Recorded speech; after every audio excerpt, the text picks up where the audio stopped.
What is up, fam? As you know, next week it's going to be Group 4 at Suzuka. So, and I got a buddy that just started playing the game, so I wanted to get ahead a little bit and see if I could get a lap guide out. And maybe it'll help him, maybe it'll help one of you guys, I don't know. So what I did is I just hopped into time trial. I put on hard tires on the car and I put BOP on, and we went to town.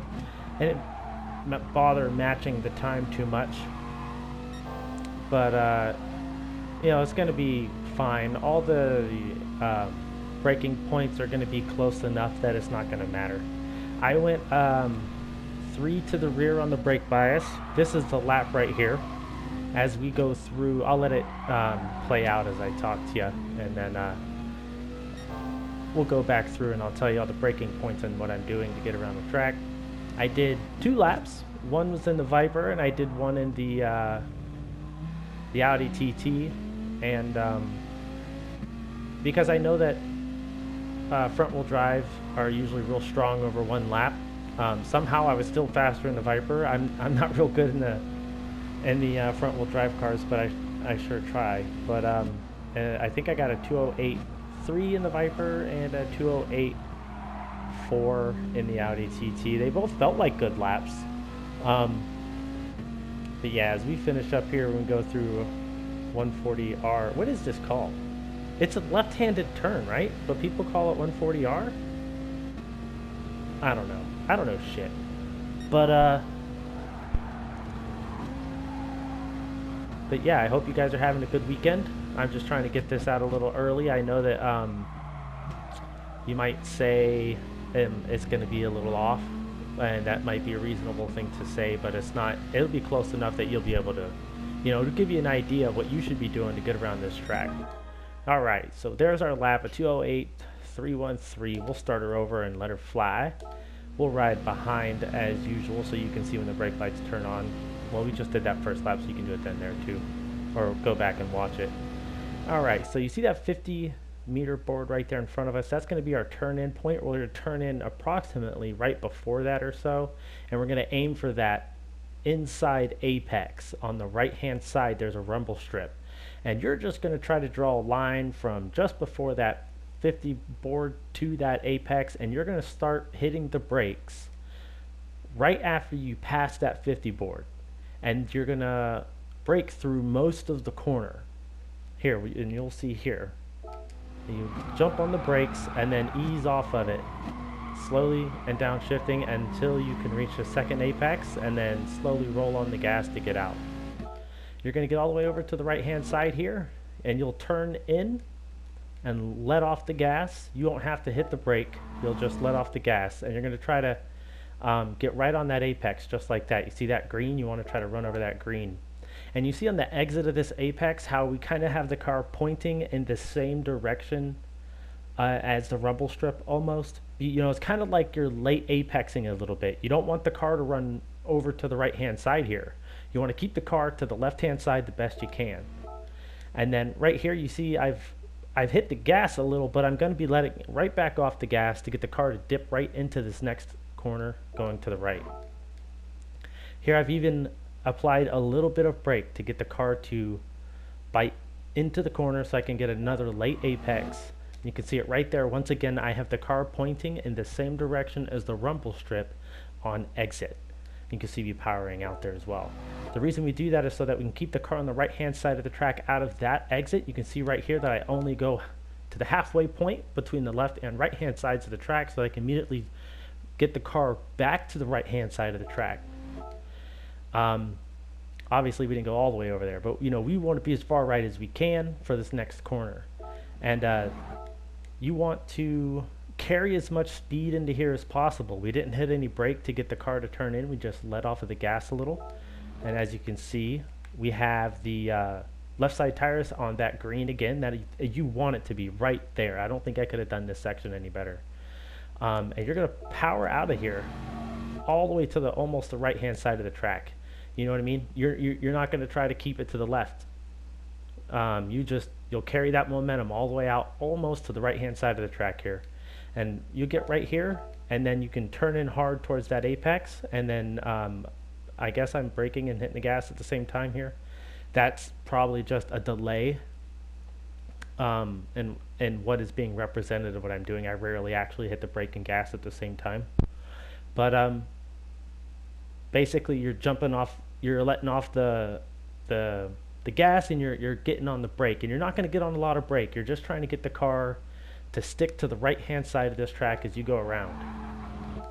And then once the car you feel like it's going to stay to the inside, you want to try to ease back into the gas a little bit and keep it on the right hand side until you can see the exit is clear. And you can see I kind of cut the corner a little bit here because I can see my exit now, and you can see me rolling in on the throttle too. I'm at 75%. As you exit out here, it's going to be another case of not going all the way to the left-hand side of the track. You just want to get up into the middle of the track and then bounce the car right back to the right-hand side. You see, I try to go as far over to the right as possible, but you don't want to miss your turn in. And so you turn the car in, you let off the gas a little bit. You don't have to hit any brake here. You can see I'm kind of maxed out on RPMs. What's going on here is you're trying to get another nice slightly late apex so that you can get on the gas as soon as possible for the little bit of this corner that's coming up, because basically the corner coming up isn't so sharp that you can't gas it through. But if you are on the gas too early at the entry of this corner, or you take the wrong angle into this corner, you're going to run wide and out there into that sand pit, and that's why they call it Suzuka. So you're trying to just minimize the chances of that happening. See, here you can see I'm all the way on the gas, and if you're going to have to lift, you want to do it early. And we'll just watch the gas. You see I'm barely braking, and we're just controlling where the car is. You see I let off the gas right here, and I'm back in it. If you had waited too late to let off the gas, you'd ruin this whole area right here. But anyway, we'll keep the car on the left-hand side of the track. We approach that 50 board on the left-hand side. Once we get up to that 50 board, we're going to just brake a little bit and turn the car right into the apex here. Let's see if we can catch how much I brake. See, not too much brake there. Basically, we get the car rotating in, and we cut that corner. I think it's called a degna. We cut it as much as we can. It doesn't get much better than that. And just as soon as you're cutting it, you're getting back on the gas and you're powering out to the outside. Here I actually run a little wide. I don't really like to come out this far because once again they call it Suzuka for a reason. That green stuff is slippery. If you go past the light green and into the dirty green, you are essentially gone. But on the left hand side you can see some dark spots, and it almost looks like right there next to the car you can see I've started hitting the brakes. It's harder to see right now because we're not moving, but it's almost like there's 4 tires there on the left hand side. We'll go back and we'll see it at speed. But essentially I use those 4 marks. It's like there's an invisible car sitting there. I use that for my braking point. You know, I'll try to brake right at it. Sometimes I might brake a little before it, but that's my visual point. You see it? And then turn the car and touch that degna again. You know, you cut that corner as much as you can, and then you gas it out. So right here, at the end of this rumble strip, what you're going to do is you're going to drive the car just past the end of the rumble strip, and as soon as the whole car is past the rumble strip, you'll get on the brake. As you can see that I've done that there. As soon as the whole car was past the rumble strip, bam, we're on the brake. We brake in a straight line as much as possible, keeping it a little wide if possible. And because it's nice if you can get a slightly late apex here. Here I use second gear coming out of this corner because it's just more stable. It doesn't seem to hurt my speed. Maybe there's just enough torque in the Viper here, but you know, some people might choose first gear. I feel like we're going 40 miles an hour.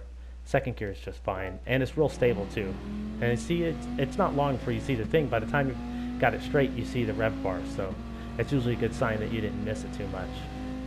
But we'll keep it to the right hand side of the track here as much as possible so as to keep the track short. I do let it come out so I can come back in right there. Right here, that little outlet road or whatever you want to call that, as soon as the car is at it or right past it, you'll see right there, you'll hit the brake. And then what you'll do is you'll hit the brake hard, 100% for a moment, and then as you turn in, As you can see, I'm right here. You're trail braking into the corner, downshifting, and carrying that momentum to the outside here. If you're getting, then you get on the gas a little bit to kind of push yourself to the outside. This is called spoon. We just entered spoon, and this can be hard to get right, but once you get it down, it's a real cool section of the track. You know, it's real flowy. But anyway, we get back to the right hand side of the track. Whatever you do, do not run wide, and don't try to be shallow. If you have to be slow and drive the car to the outside, do it. Stick to the line. If you're like, oh, my speed didn't carry me out there, and you just stay in the middle of the track, well, then you've ruined the whole next straight too. And that next straight and having the speed down that straight is going to be really important. If you mess it up, I could go like 5 miles an hour slower through this portion of spoon. When you mess up that exit, I'm going to pass you before we ever get to 130R or whatever it's called. I don't know what it's called. It should be 130L. I don't even know why they call it that. Is it a 130-degree turn to the right? You see why I'm having problems? But anyway, braking point for here. What you want to do is we're not going to be holding the brake all the way down. We're just going to kind of trail brake it in. You'll let off the gas and you'll trail brake it in. You're going to do that before you reach the end of the rumble strip. Probably 2 car lengths before you reach the end. 2 or 3 car lengths. Maybe not 3, but you know, you can always watch the lap back at the beginning of this video and get an idea of where I decide to turn in and kind of trail brake it in. So it looks like 1 or 2 car lengths, and you trail brake it in, and you're gassing it off of that rumble strip to this rumble strip here. And you don't want to be too aggressive. You run wide there, and once again, you've been Suzuka. We'll come to the left-hand side of the track to once again make the track as short as possible, where possible, and we'll let the car easily come over back to the right-hand side. Okay, so you see that 50 board right there? That is our turn-in point. I say it's our turn-in point because we're not braking, and I don't usually let off the gas immediately. I turn in, and then I let off the gas, and then I get back on the gas, and that's how I do this corner. I don't just let off the gas and then turn in. I feel like I'm less consistent that way, and I also feel slower. And one day I found out that I could just turn in and then let off the gas just to reduce speed, because it's like you don't need to rotate the car. It's easy to get the car in. It's the exit that you're worried about. If you don't reduce the speed enough, you're not going to make the exit. You're going to get Suzuka. But here we turn in, let off the gas, get right back on the gas. We downshift to hit the power zone again.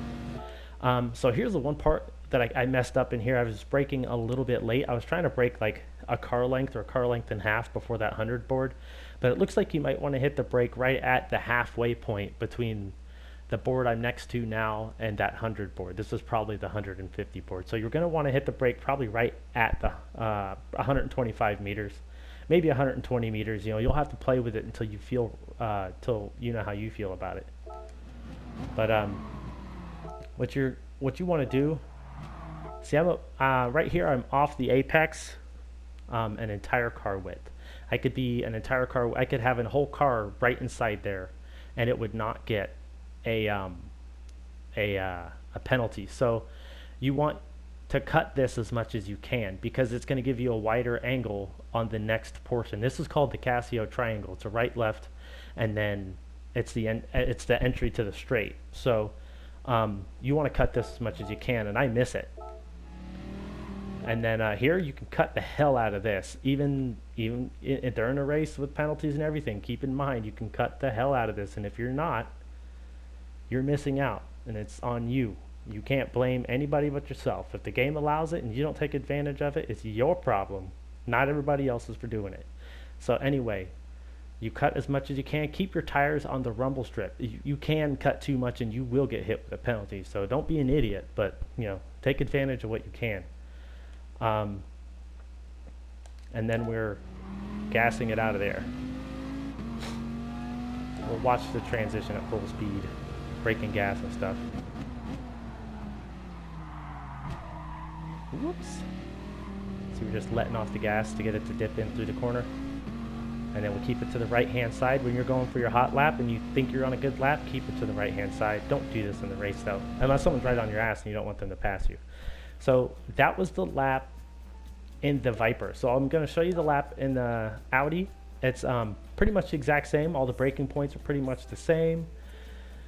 The only difference is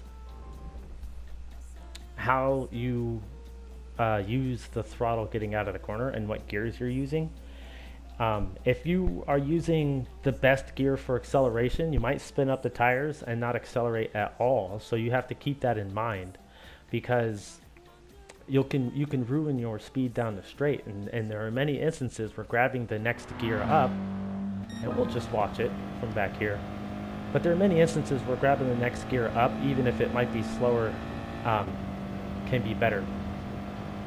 Okay, see, same braking point, same technique. Run a little wide there. We get a nice angle here. You see I shifted up early so I could keep getting the power to the ground. I do miss a bit here. I'm not, like I said, I'm not as good at these cars. They understeer a little bit on entry. You can't, it's harder to get the rotation. But you see I'll ease into the gas a bit. This section's a lot harder right here. Ooh, I'm trying to get Suzuka. Yeah, that's not good. But same right here. Just a dab of the brake, turn it in, hit the gas, hit the brake, turn it in, hit the gas. But you have to monitor whether or not your front tires have grip, because this is a front wheel drive car. And if they don't have grip, then you're not accelerating, and it'll also make you run wide on the exit. So, I mean, that happened on that lap 2 you see on the right hand side. There's a 209 flat. One of the issues with that was I tried to use third gear on the exit of Spoon, and I ran wide, and I had to let off the gas. See, I missed that apex again. I bet we can get the 207s. But see, I used fourth gear that time. Definitely seems slower. But it was still enough to, you know, despite seeming really slow and not sounding enthused at all, like the car was like burr, burr, burr. You know, see, I just let off the gas. I didn't even let off all the way. But yeah, we still got out of that corner with speed. And you can brake later for there. Definitely, you can brake later in this car than you can the Viper. You can see the throttle control. Except for the end there, I definitely just put it down. So that's the lap in the old Audi TT here. But so that's my guide, guys. You know, some things may be a little different come Monday when we're all doing these races, but this should at least get you pointed in the right direction and give you some ideas about what you might want to drive and stuff. I'm pretty sure, like usual, the FF cars are going to be faster. I'm just really used to driving that Viper, so if I was more used to this Audi, I may have put up a better lap. Like I said, I think 207s are possible, especially considering how many apexes I missed in the first sector. You know, I was a third of a car length or width off the apex many times. So, but yeah, thank you guys for hanging out. I don't know when I'll do another video, but you know, whatever. They come when they come. Hope you guys enjoyed it, and I will catch you on the flip side. Hone your skills. Look, boy, you in the danger room.